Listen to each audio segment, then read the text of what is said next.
बिस्मिल्लाहिर्रहमानिर्रहीम। अस्सलाम वालेकुम नाज़रीन, आप यूट्यूब चैनल देख रहे हैं। मैं इमरान खान हूँ। इस वीलॉग में बड़ी खबरें हैं, बहुत इंपॉर्टेंट चीज़ें हैं, लेकिन मुझे एक पैटर्न के साथ चलना पड़ेगा। लेकिन थोड़ा सा आपको बताता हूँ, पाकिस्तान तहरीक इंसाफ का आज जलसा है पेशावर में और पूरे पाकिस्तान से लोग वहां जा रहे हैं। इस पर हम बाद में बात करेंगे, क्योंकि ये जलसा आज इमरान खान साहब की बड़े लंबे अरसे के बाद एक कॉल है और उस सिलसिले में एक जलसा है जो पाकिस्तान तहरीक इंसाफ का एक बड़ा इम्तिहान है। बाद में बात करते हैं। लेकिन शहबाज शरीफ साहब ने अक़वाम मुत्तहिदा में खिताब किया है। तवक्को की जा रही थी कि वो खुलकर पाकिस्तान के मामलात और आलमी मामलात उनके ऊपर बातचीत करेंगे। लेकिन सबसे पहले हम देखते हैं कि बॉडी लैंग्वेज, शहबाज शरीफ साहब की जो बॉडी लैंग्वेज है वो मजायका खेद, उसको अगर मैं कहूंगा तो वो गलत नहीं होगा। यानी ऐसा लगता था कि जिस जगह पे बॉडी लैंग्वेज को अग्रेसिव करना है उस जगह पे वो थोड़ा लेट हो जाते थे, किसी जगह पे बिला वजह अग्रेसिव हो जाते थे। मैं अपने मुल्क को तरक्की दूंगा, आगे बढ़ाऊंगा, इस तरह की बातें करते हुए मुक्के मारना शुरू कर दिए टेबल के ऊपर। भाई आप अपने मुल्क के अंदर क्या करते हैं, आलमी रहनुमाओं का इससे क्या लेना देना। अक़वाम मुत्तहिदा एक फोरम है ऐसा जहां पे आप इंटरनेशनल मामलात के ऊपर बात करते हैं, खारजी मामलात के ऊपर बात करते हैं, या ऐसे इशूज जो सारी दुनिया के लिए आप उनको करते हैं। तो शहबाज शरीफ साहब की एक तो बॉडी लैंग्वेज और बाकायदा इनको तैयारी करवाई जाती है। मैं बहुत पहले से जानता हूं, मैं एक ऐसी टीम को और उनके लोगों को जानता हूं जो शहबाज शरीफ साहब को तकरीर की तैयारी करवाते थे। अच्छा, मैं एक ऐसी और टीम को भी जानता हूं जो मरियम नवाज को भी ये तैयारी करवाते थे। और जब नवाज शरीफ ने फैसला किया कि मरियम नवाज को मैंने सियासत में लाना है, तो वो रायवेंड जाते थे और जाकर तैयारी करवाते थे। फिर उनमें से कुछ लोगों को नवाज शरीफ साहब ने बाद में नवाजा भी। तो शहबाज शरीफ साहब की तो बाकायदा ट्रेनिंग करवाई जाती है कि ये वाली बात करते हुए मुक्का बना लेना है, ये वाली बात करते हुए मार देना है, ये वाली बात करते हुए हाथ को ऐसे हिलाना है। तो बच्चों की तरह इनकी जो है वो बॉडी लैंग्वेज तैयार की जाती है। लेकिन बड़ी मसनूई बॉडी लैंग्वेज लग रही थी शहबाज शरीफ साहब की। चले, ये तो चलता है ना, हर आदमी की बोलने की सलाहियत या उसकी जो बॉडी लैंग्वेज है वो एक जैसी नहीं होती। कुछ लोग जो है वो जब जालीपन का शिकार होते हैं ना, तो वो बात कर कुछ रहे होते हैं, उनकी बॉडी कुछ और कह रही होती है। ये होता है लोगों के साथ। लेकिन जब आप एग्जैक्टली वही कह रहे होते हैं जो आपके अंदर होता है, तो फिर आपको ये प्रॉब्लम नहीं होता। शहबाज शरीफ साहब को चले बॉडी लैंग्वेज को छोड़ देते हैं, ये पोर्शन उनका हमेशा से कमजोर है। आप आ जाए इस बात के ऊपर कि उन्होंने कहा क्या। जितनी पॉजिटिव चीजें हैं वो आपको पाकिस्तान के मीडिया पे मिल जाएंगी। आप आज के अखबारात उठा के पढ़ लें, आपको बड़ी तारीफें मिल जाएंगी। मैं वो नहीं करने वाला। जितनी पॉजिटिव चीजें हैं वो आपको टाउट्स मीडिया वाले जो हैं वो बता देंगे। शहबाज शरीफ का जो फैन क्लब है नवाज शरीफ का, वो आपको बता देगा। जो इनका अपना ग्रुप है पीएमएलएन का, सहाफियों का, दानिश्वरों का, वो आपको बता देगा। पाकिस्तान का सारा यरगमाल मीडिया आपको वही बताएगा जो वो चाहेंगे। लेकिन मैं आपको वो बताता हूं जो चीजें मुझे लगा कि ये नहीं होनी चाहिए थी। नंबर 1, गैर जरूरी तौर पे आसिम मुनीर का और एयर चीफ का नाम लिया शहबाज शरीफ ने। ये सरबराह मुमलिकत ऐसा करते नहीं है। जो वहां पे सहाफी हैं, जो गैर जानिबदार हैं, वो सर पकड़ के बैठ गए थे कि ये क्या ब्लंडर मारा, ये क्या हरकत की है। यानी मुल्कों के जो सरबराहान होते हैं वो कभी भी अपने मातहतों के ऐसे नाम नहीं लेते जाके वहां पे। यानी बूट पॉलिश की एक आदत और शौक इतना बढ़ गया कि अक़वाम मुत्तहिदा जैसे बड़े फोरम के ऊपर खड़े होकर भी शहबाज शरीफ साहब को अपना असल काम भूला नहीं। वहां पे भी पकड़ के चमकाना शुरू कर दिया उन्होंने कि आसिम मुनीर की भी गेम उठा दी और एयरफोर्स के चीफ की भी गेम उठा दी। हालांकि उन्होंने काम बड़ा कमाल किया। लेकिन यार ये फोरम कौन सा है, फॉर गॉड सेक, आपको होश है आप क्या कर रहे हैं। भाई जो सरबराह मुमलिकत होता है, यानी अगर अमेरिकन प्रेसिडेंट ये बात करता तो वो कभी अपने किसी जर्नैल का नाम नहीं लेता, द ग्रेट अमेरिकन मिलिट्री कहता। आप कह सकते थे कि ग्रेट पाकिस्तानी आर्म फोर्सेस, कितना अच्छा लगता सुनने में, हमेशा चलता रहता। ये आसिम मुनीर रिटायर हो जाएगा, आपकी तकरीर जाया हो जाएगी। ये जो एयरफोर्स का चीफ है रिटायर हो जाएगा, आपकी तकरीर जाया हो जाएगी। नाम उस चीज का लिया जाता है जिसको कायम रहना हो। आप कह सकते थे, आप दूसरे मुल्क के वजीर आज़म का नाम ले सकते, सरबराहान की बात कर सकते हैं, या कुछ बहुत इंपॉर्टेंट आलमी सतह के इंसिडेंट वहां पे उनकी आप बात कर सकते हैं। ये आप नहीं कर सकते, ये फेयर नहीं है। यानी अगर आपको कहना था, आप कहते हैं कि अजीम पाकिस्तानी कौम और अजीम पाकिस्तानी सिक्योरिटी फोर्सेस, ये है वर्ड जो कहने वाले थे। लेकिन क्योंकि शहबाज शरीफ साहब को आदत पड़ गई है हर तकरीर में, हर जगह पे उनकी तकरीर मुकम्मल ही नहीं होती जब तक कि वो फील्ड मार्शल साहब की गेम ना उठा दें। तो जनाब गेम उठाने के चक्कर में उन्होंने ये कर दिया। और वहां सहाफी, मुख्तलिफ सफारतकार, उनसे वो बातें कर रहे थे सहाफी, वो कहते हैं सारे सर पकड़ के बैठे हुए थे कि यार ये क्या लेवल है आपके वजीर आज़म का। नंबर 1। नंबर 2, ट्रंप को नोबेल पीस प्राइज के लिए तारीफों के पुल बांध दिए शहबाज शरीफ ने। और कहते ये जी कि क्योंकि इंडिया पाकिस्तान की लड़ाई रुकवाई है। भाई एक तरफ आप क्लेम करते हैं कि इंडिया डर गया था, खुद भाग कर गया अमेरिका के पास, उसने कहा कि साड़ी जान छुड़ाओ, तो अमेरिका ने जंग रुकवा दी, पाकिस्तान को पैगाम भेजा, पाकिस्तान ने कहा ओके। क्या हम कोई पागल है, क्या हम कोई जुनूनी है, या हमें कोई शौक चढ़ा हुआ है लड़ने का, या एटम बम मार के अपने एक दूसरे को तबाह कर देना था अगर डोनाल्ड ट्रंप ना होता। या अगर डोनाल्ड ट्रंप ना होता तो आज इंडिया और पाकिस्तान सफा हस्ती भी ना होते, मिट जाते। यानी इतने गए गुजरे तो हम नहीं है ना। अब डोनाल्ड ट्रंप ने एक रोल तो उसका ये था ना कि ठीक है जी, बीच में एक बंदा गारंटी है, अभी तुसी भी ना मारो, तुसी भी ना मारो, बात खत्म। लेकिन इतनी गेम उठाई उनकी कि उन्हें अब कह रहे हैं डोनाल्ड ट्रंप को कि जनाब इनको अमन का नोबेल प्राइज दिया जाए।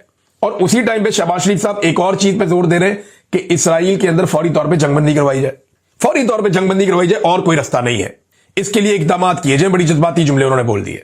भाई जंगबंदी के खिलाफ रुकावट कहां पे है? अक़वाम मुत्तहिदा में जब भी करारदाद आती है कि इसराइल को जंगबंदी पे आमादा किया जाए और गजा में जंगबंदी की जाए, फलस्तीनियों का नाहक खून जो बह रहा है उसको रोका जाए, जब भी करारदाद आती है तो अमेरिका वीटो कर देता है, डोनाल्ड ट्रंप की गवर्नमेंट वीटो कर देती है। जब भी करारदाद आती है, एक तरफ कह रहे हैं कि जंगबंदी करो और जंगबंदी के लिए जो भी करारदाद आती है उसको वीटो कर देते हैं डोनाल्ड ट्रंप की गवर्नमेंट, और दूसरी तरफ कह रहे हैं कि डोनाल्ड ट्रंप को अमन का नोबेल पीस प्राइज वो है वो दे दें, Nobel peace prize Donald Trump को दे दें। और डोनाल्ड ट्रंप की हुकूमत रुकवा रही है किसको? जंगबंदी को रुकवाने के रास्ते में रुकावट है, और साथ ये कह रहे हैं जंगबंदी भी करवा दें। शहबाज शरीफ साहब को समझ आ रही है वो क्या कह रहे हैं? मसला पाकिस्तान इंडिया का इतना बड़ा नहीं था, मसला दुनिया में दो ही मसले इस वक्त बड़े। एक मसला जो फलस्तीनियों के ऊपर लगातार यलगार हो रही है, गजा का मसला है, दूसरा यूक्रेन का मसला है। बाकी तो मसले इतने बड़े है ही नहीं, तो ये डोनाल्ड ट्रंप की गेम भी उठाई। अच्छा, दूसरा ये इनको यहां मुतालबा करना चाहिए था शहबाज शरीफ को कि मैं अमेरिका में मौजूद हूं, मैं अमरीकी हुकाम से यह मुतालबा करता हूं कि आइंदा जब भी करारदाद आए जंगबंदी के लिए तो अमेरिका उसको वीटो ना करे। और यही बात शहबाज शरीफ को डोनाल्ड ट्रंप के सामने करनी चाहिए थी, लेकिन उसके लिए जरूरत चाहिए। जो आदमी अपने आर्मी चीफ के सामने नहीं बोल सकता, वो डोनाल्ड ट्रंप के सामने क्या बोलेगा? फिर सैलाब के मामले में शहबाज शरीफ साहब ने कहा जी कि सैलाब आया हुआ है, तबाही है, हम जी लोन नहीं लेना चाहते, यानी इमदाद हमें मिलती नहीं है, लोन हम लेना नहीं चाहते, ये सूरत हाल तो यही है ना। तो सैलाब मुतासरीन के लिए आपने किया क्या है मियां साहब? जब से पाकिस्तान में सैलाब आया आप टिक ही नहीं रहे पाकिस्तान में। कभी आप चाइना चले जाते हैं, कभी आप कहीं चले जाते हैं, कभी आप यूएई चले जाते हैं, कभी आप लंदन चले जाते हैं, कभी आप यूरोप चले जाते हैं, अब आप अमेरिका पहुंच गए, अब आप वापस आने का आप नाम ही नहीं ले रहे। पाकिस्तानी डूब डूब के थक गए, वहां पे पानी में से लाशें निकल रही हैं। ना आपने लोगों को खुराक दी, ना आपने लोगों को रेस्क्यू किया, ना आपने लोगों को बचाया डूबने से, कोई ख्याल उनका नहीं रखा। बीमारियां वहां पे फैल गई हैं और अब जाके दुनिया को एक कहानी नहीं सुना रहे हैं। क्लाइमेट चेंज के लिए आपने क्या किया? क्या कोई शजरकारी मुहिम आपने चलाई? कोई भी नहीं। क्या आपने दरख्तों की कटाई रोकी? कोई भी नहीं। क्या आपने किसी भी लेवल के ऊपर पाकिस्तान में क्लाइमेट चेंज के जो असरात हैं उनको कम करने की कोई कोशिश की? बिल्कुल नहीं की। तो जब आपने ये किया नहीं तो फिर आप इसके ऊपर बातें नहीं कर सकते ना। नाज़रीन, एक और बड़ा डरावना ख्वाब जो ख्वाजा आसिफ साहब को देखना पड़ गया वो मैं आपको बताता हूं, लेकिन पहले एक खबर, एक बड़ी खबर मैं आपके सामने रखूंगा। मेरे एक सोर्स ने यह दावा किया अमेरिका से, और उसका दावा यह है कि पाकिस्तान इसराइल को तस्लीम करेगा। और दावा उसने यह किया कि कैसे तस्लीम करेगा वो भी उसने मुझे बताया। उसका यह कहना है कि फलस्तीन के कुछ इलाकों के लिए एक निगरान फौज तश्कील दी जाएगी, एक फोर्स बनाई जाएगी जिसमें मुख्तलिफ ममालिक के फौजी और अफसरान होंगे। ये फिर सुन लें आप। वो ये कह रहा है कि फार्मूला जो अंदर खाते तय पा गया वो ये पा गया कि फलस्तीन के इलाकों के लिए एक निगरान फोर्स बनाई जाएगी, और वहां पे जो फोर्स बनाई जाएगी उसमें मुख्तलिफ ममालिक के सिक्योरिटी फोर्सेस होंगी, और उसमें पाकिस्तान की शमूलियत इस शर्त के ऊपर हो जाएगी कि पाकिस्तान इब्राहिम अकॉर्ड के ऊपर दस्तखत कर दे। आगे बात समझ। तो मैंने कहा जी ये इससे क्या फर्क पड़ता है, पाकिस्तान तो फलस्तीन में जा रहा है ना हिफाजत के लिए, तो इसराइल का इससे क्या? उन्होंने कहा नहीं, पाकिस्तानियों को यह चूरन बेचा जाएगा, जो उसका दावा है कि पाकिस्तानियों को, सोर्स है मेरा, ये उसका दावा है और मैंने आपको एज इट इज बता रहा हूं। उसने कहा जी पाकिस्तानियों को यह चूरन बेचा जाएगा कि जनाब क्योंकि हम फलस्तीनियों की मदद करने के लिए वहां पे जा रहे हैं उस सरजमीन पे, लिहाजा इस नेक मकसद के लिए अगर इसराइल को तस्लीम भी करना पड़े तो ये कोई बुरी बात नहीं है। तो इस तरह पाकिस्तानियों को बताया जाएगा कि मस्जिद अक्सा के तहफ्फुज के लिए हम जा रहे हैं, ये अल्लाह ताला ने हमें सादत दे दी है, लिहाजा हम इसराइल के साथ इब्राहिम अकॉर्ड पे दस्तखत कर रहे हैं। ये एक चूरन कौम को बेचा जाएगा। ये मेरे एक सोर्स ने मुझे ये बात बताई और वो कहता है जी मैं इस बात के ऊपर कायम हूं, ये होगा। बहरहाल मैंने आपको पहले बताया वक्त से। एक और चीज नाज़रीन, ख्वाजा आसिफ साहब ने, जो खातून एक थी जो ख्वाजा आसिफ साहब के पीछे भी बैठी हुई थी, उन्हें वजीर आजम की सीक्रेट फाइल्स तक रसाई भी है। उनका क्लेम है कि वजीर आजम की ये जो तकरीर है जिसमें इतने बड़े बड़े ब्लंडर्स हैं ये उन्होंने लिखी है, लिखवाई है, और वो खातून का मुबैना तौर पर इसराइल के साथ एक ताल्लुक भी है, हमायती हैं वो कि पाकिस्तान इसराइल को तस्लीम करे, यानी प्रो इसराइल उनके ख्यालात हैं। तो ख्वाजा आसिफ साहब ने तो उसे डिसोन कर दिया, उन्होंने कहा मेरा कोई तल्लक नहीं है, और मैं जानता भी नहीं भाई किसने लाके पीछे बैठा दिया। वजीर कानून से पूछा, वो कहता मैं नहीं जानता किसने लाके बैठा दिया। वजारत खारजा से पूछा, वो भी भाग गए। उन्होंने कहा जी इस औरत से हमारा कोई ताल्लुक नहीं है और ना ही इस खातून को लाकर यहां पे इसहाक डार साहब ने बैठाया। हालांकि जर्नलिस्ट जो है उनका यह दावा है, जो जर्नलिस्ट इसको जानते हैं इस मामले को, उनमें से एक बड़े सीनियर जर्नलिस्ट हैं, उन्होंने दावा किया कि ये खातून जो यहां पे आके बैठी हैं, ये जब तक के वजीर खारजा की क्लियरेंस नहीं ना हो ये आके बैठ नहीं सकती, मुमकिन नहीं है। बहरहाल आज उस खातून को एक साइड में बैठा दिया गया कॉर्नर में, वो वहां नहीं बैठी जहां पहले बैठी थी। लेकिन इस खातून के बारे में बड़ी अजीब किस्म की पुरस्कार बातें सामने आ रही हैं। मैं कोई इनके खिलाफ नहीं हूं, देखें ये उनका राइट है कि वो ये समझे कि पाकिस्तान को क्या करना चाहिए, इसराइल के प्रो होना या खिलाफ होना ये उनका जमहूरी हक है, अगर वो उसके खिलाफ है उनके हक में। लेकिन पाकिस्तान का एक मौक़िफ़ है जिस वजह से पाकिस्तान का वज़ीर दिफा, वज़ीर कानून, वज़ारत खारजा कोई भी उसको ओन नहीं कर रहा। अब एक ऐसी खातून जैसे कोई भी ओन नहीं कर रहा, वो पाकिस्तानियों के खर्चे में एयरफोर्स 1 के अंदर बैठती है और अमेरिका पहुंच जाती है। वो वज़ीर आज़म के साथ होटल में रहती है और वहां उनके सीक्रेट फाइल्स तक उनकी रसाई होती है। उसके बाद वो अक़वाम मुत्तहिदा के अंदर दाखिल हो जाती हैं और सब कह रहे हैं जी हमें पता ही नहीं है। How is it possible? ये बड़ी अजीब चीज है। अब एक आदमी रह गया शहबाज शरीफ, जो इसके बारे में कुछ बता सकता है। बहरहाल देखते हैं शहबाज शरीफ साहब इसके बारे में क्या कहते हैं। ख्वाजा आसिफ साहब का एक और बड़ा हैरान कुन ब्लंडर सामने आया। वैसे ख्वाजा आसिफ साहब को ना काबू करना चाहिए, ये इंटरव्यू देकर फंस जाते हैं। ख्वाजा साहब ने मेहदी हसन साहब को इंटरव्यू दे दिया और ख्वाजा साहब समझे जैसे पाकिस्तान का कोई सहाफी इनके साथ तयशुदा इंटरव्यू कर रहा है, तो वो वहां पे मौजे मारते हुए चले गए, मटर कश्तियां करते हुए, जनाब मसला ही कोई नहीं, मैं तो पाकिस्तान में बड़े इंटरव्यू देता हूं। तो जनाब पाकिस्तान में आपको हल्की हल्की गेंदे फेंकते हैं। आपने कभी पाकिस्तान में उस सहाफी को जो आपसे सख्त सवालात करे कभी इंटरव्यू दिया ही नहीं। कभी आए ना सामना करें, आपको पता चलेगा इंटरव्यू होता क्या है। बहरहाल मेहदी हसन के हत्थे चढ़ गए। मेहदी हसन ने फिर इनसे सवालात किए। उन्होंने कहा जी आपके मुताबिक पाकिस्तान में हाइब्रिड निजाम है, दोगला। बहुत से ममालिक में आर्मी चीफ वजीर दिफा को जवाबदेह होता है। आप वजीर दिफा जो आपके आर्मी चीफ हैं वो आपको जवाबदेह हैं? क्या आप ज्यादा ताकतवर हैं? आपका आर्मी चीफ आसिम मुनीर ज्यादा ताकतवर है? तो ख्वाजा आसिफ साहब अब परेशान हो गए, यार ये क्या सवाल। ये ऐसा नहीं है। अब एंकर ने पूछा क्या आर्मी चीफ आपसे ज्यादा ताकतवर नहीं है? ख्वाजा आसिफ ने कहा मेरी सियासी तगड़ी है, मैं एक सियासी वर्कर हूं। हालांकि ख्वाजा आसिफ को कहना चाहिए था कि मेरा ओहदा बड़ा है, I am the boss, he is my subordinate, वो एक आर्मी चीफ है, ये कहना चाहिए था। लेकिन वो ये कहने की जरूरत ही पैदा नहीं कर सके, वो कह ही नहीं सके। अमेरिका में बैठ के भी सहमा हुआ आपका वजीर दिफा कि मेरा सबॉर्डिनेट इतना ताकतवर, और ये रियलिटी है। अब इस रियलिटी को आपके मुंह पे मारा उठा के एक गैर मुल्की एंकर ने। और देखा दूसरे ममालिक में जैसे यहां अमेरिका में पीटर हेगेट्स फौज के सरबराह को फारिग कर सकते हैं, क्या आप ऐसा कर सकते हैं? ख्वाजा आसिफ ने फिर जवाब नहीं दिया। उन्होंने कहा जी अमेरिका में मुख्तलिफ सिस्टम है। उन्होंने कहा जी अमेरिका में जमहूरियत है। ख्वाजा आसिफ ने कहा नहीं, डीप स्टेट है। उन्होंने कहा क्या पाकिस्तान में डीप स्टेट नहीं है? ख्वाजा आसिफ ने कहा हर मुल्क में डीप स्टेट होती है। यानी बात का जवाब नहीं दे रहे, बतंगड़ बना रहे हैं बात का।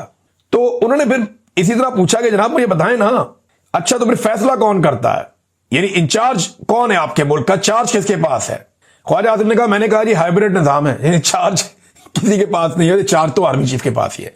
सच्ची बात तो ये, अब ख्वाजा साहब बेचारे बोल नहीं सकते। उन्होंने कहा जी अगर आर्मी चीफ कहें दाएं जाना है और आप कहें बाएं जाना है तो क्या करेंगे? ख्वाजा साहब ने कहा जी मुशावरत कर लेंगे, फिर उसके बाद और क्या करेंगे। और मुशावरत में वही होता है जो आर्मी चीफ कहता है, ये मैं भी जानता हूं, आप भी जानते हैं और सब ही ये जानते हैं। सहाफी मेहदी हसन ने ख्वाजा आसिफ साहब से पूछा कि इमरान खान साहब को जो आपने जेल में रखा हुआ है, इस पे एमनेस्टी इंटरनेशनल की बड़ी क्लियर रिपोर्ट है और अक़वाम मुत्तहिदा की भी एक रिपोर्ट है, UN working group on arbitrary detention. उन्होंने कहा जी उनकी बाकायदा रिपोर्ट्स हैं कि इमरान खान के जेल में रखने की कोई कानूनी वजह नहीं है, जबरी तौर पर गिरफ्तार रखा गया है, जो बैनुल अक़वामी कानून की खिलाफ वर्जी है। ख्वाजा साहब ने कहा ये उनकी राय है। एंकर ने कहा जनाब उनकी राय यह है कि पाकिस्तान बैनुल अक़वामी कवानीन की खिलाफ वर्जी का मुर्तकिब हो रहा है। ख्वाजा साहब ने कहा जी मैं इत्तफाक नहीं करता इस बात से, मुझे इस बात से इत्तफाक नहीं है। तो ख्वाजा साहब को ना जान छुड़ानी मुश्किल हुई थी बहुत सारे सवालात पे। फिर जब ख्वाजा साहब से पूछा गया कि जनाब आपने पॉलिटिकल पार्टी पे बहुत जुल्म किया है, आपने आजादी इज़हार राय को दबाया, तो बड़ी डिटाई से ख्वाजा साहब कह रहे हैं जी कुछ भी नहीं किया हमने तो ऐसा। पाकिस्तान तहरीक इंसाफ तो बहुत आजाद जमात है पाकिस्तान में। अभी आपको पाकिस्तान तहरीक इंसाफ एक दरखास्त दे देना, हमने लाहौर में जलसा करना है, तो पूरे के पूरे निजाम को मौत पड़ जाएगी। फिर ख्वाजा साहब ने एक और झूठ बोल दिया। जब उन्होंने कहा जी कि इमरान खान के साथ जुल्म और ज्यादती हो रही है, तो ख्वाजा साहब ने कहा जी मुझे भी तो 6 महीने जेल में रखा गया था। अब ख्वाजा साहब की जेल क्या थी, ये 6 महीने जेल किस चक्कर में रहे थे, जरा ये आप सुन लें। ख्वाजा साहब गिरफ्तार होते हैं 29 दिसंबर 2020 को। 29 दिसंबर यानी दिसंबर की आखिरी 2 दिनों में गिरफ्तार हो गए। 16 फरवरी को ख्वाजा साहब अस्पताल आ गए अपने आंखों के इलाज के लिए। पहले ये मेयो अस्पताल में रहे, फिर उन्हें पसंद नहीं आया और जिन्ना अस्पताल चले गए। और फिर 24 जून को जब तक वो रहे फिर वो अस्पताल में ही रहे। ख्वाजा साहब फिर अस्पताल से बाहर नहीं आए। 24 जून को ख्वाजा साहब उसी अस्पताल से रिहा हो गए, यानी जेल का अमला अस्पताल में आया, रोक कर लेके वहीं से रिहा किया। ख्वाजा साहब ने दोबारा जेल जाने की किसी किस्म की जहमत नहीं की।